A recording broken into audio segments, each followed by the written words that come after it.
The forces that created the Great Rift Valley continue to shape Africa's landscape, even today.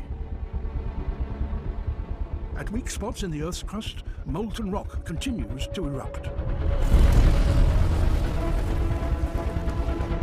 There are some 200 volcanoes on the continent,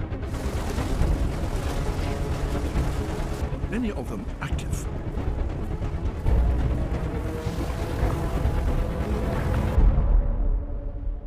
They may bring destruction, but also, eventually, fertility.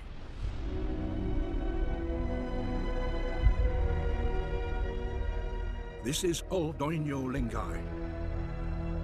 For the past 400,000 years, ash from this great volcano has fallen on the surrounding savannas of the Serengeti and greatly enriched them.